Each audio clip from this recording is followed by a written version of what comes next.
What's up, Jurassic World fans? This is going to be a very short video because I'm not sure how to properly review diecast cars. I mean, the only thing I can really say about them is that they are well painted and that they can roll nicely on flat surfaces.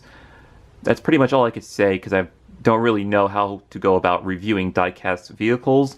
But as you can see, I did pick up the Jurassic World Legacy Collection 5-pack here, and it comes with some of the vehicles from the, well, actually all three of the films. I believe this was in Jurassic Park The Lost World, this was in Jurassic Park 3, this was in the original Jurassic Park movie, of course, as well as this Jeep right here, and finally that trailer you see on the bottom is from the second movie, The Lost World.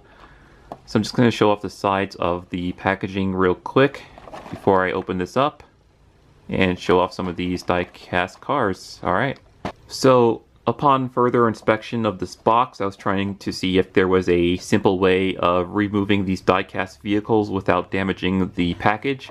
Looks like I will have to damage the package after all by tearing apart the side here, which is it's sealed very tightly, so sadly I'll just have to rip that along the side. There we go. These are pretty cheap. If you're gonna get these individually, they're like around $1 a piece. The 5-pack will cost you around $5 to $6 depending where you get it from. You could mostly find this at Target. I have not seen these inside Walmart, but I have seen them like in their own individual packaging or card, but not the 5-packs like they have at Target.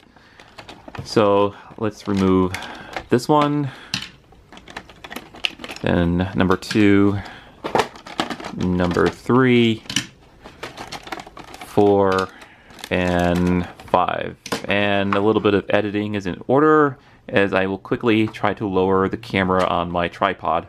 So there they are, all 5 Matchbox diecast vehicles outside of the packaging. I'll put Matchbox in the title of this video so you guys know which diecast cars to go for. And I'll show off the first one right here. It's that famous iconic Jeep here from the first movie. Has the nice Jurassic Park logo painted along the side of the doors and the hood of the car right there. It even has that top window on the top of the roof of the car. And the nice rims, yellow rims are painted. Very nice vehicle. Very iconic vehicle. The one pretty much every fan knows by now.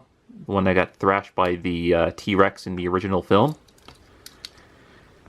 And if you have these on a flat surface, of course, they will roll quite nicely. So there it goes. Yeah. Alright, so that's from the first film.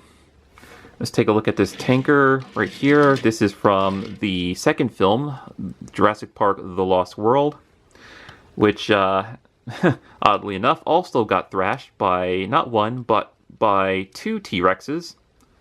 Matter of fact, this only seems like one part of it, because the one in the movie, it seemed like there's like 2 or 3 parts of this thing attached together.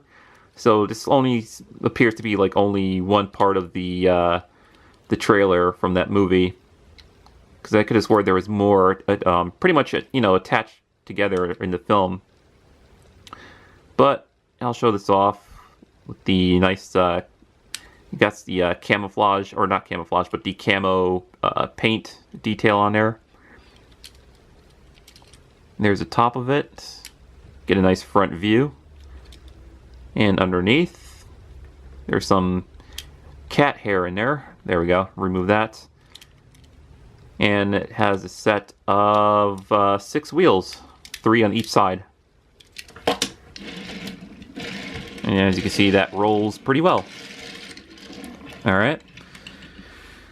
So next up is this Jurassic Park 3 tanker, which I don't recall seeing this in that film. There wasn't really any vehicles. As far as I can remember, there was that airplane that crashed after it kind of like ran into the Spinosaurus in that one scene.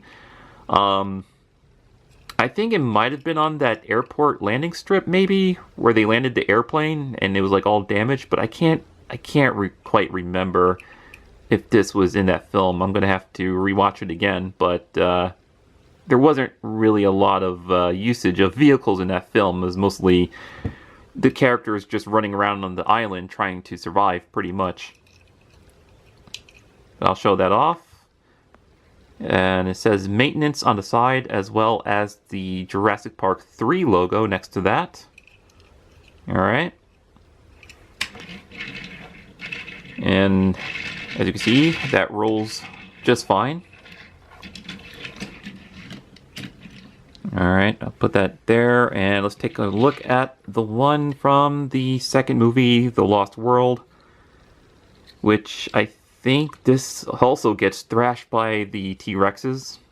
It's funny how these vehicles are always getting thrashed by the dinosaurs. But yeah, I forgot the character's name. I think this might be the one, or it might be the different one, but I remember there was that scene where he's trying to save Jeff Goldblum's character and his, I think it was like his girlfriend and the other guy, and like the two T-Rexes come out of the woods and pretty much tear this thing apart. But I'm not sure if this was the same vehicle. It's got the Mercedes logo on the front there, on the front grille, for Mercedes-Benz. There you go. And are these diecasts? I'm gonna have to look at the box again, because these don't feel like diecast. I'm looking at the back of the box right now. Yeah, okay. I think they are. They're just a little light. I don't know. Usually I can easily tell by assuming the weight of the diecast vehicles, but yeah, they are. It's just for whatever reason it feels light in my hands, like they're almost plastic instead of diecast, but whatever. Alright. And finally we have the famous Jeep here, or another one of the famous Jeeps from the first movie, with the Jurassic Park logo on each side of the Jeep, as you can see. And on the hood it says JP18, and has the 4 seats in there. Now I also have the other one from the Legacy collection, the much bigger one that you could fit in the 3-inch figures. So I might do a review on that. And it also comes with the winch in the front that you could hook around stuff just like in the movie. And that rolls just fine. And if you want to store these vehicles back in the packaging, I think that's also another option, even though I just pretty much tore the thing open. So that went in there, and I think this one went in right there. Let me zoom out a little bit.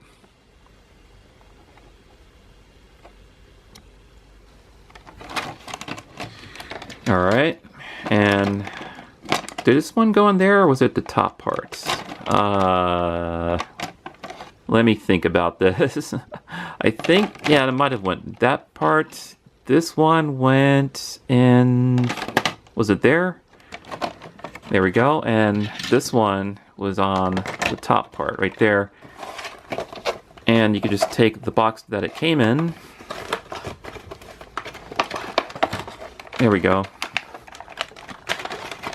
Of course, all this flaps. I'm gonna have to bend those out of the way so I could slide this back in the box easily.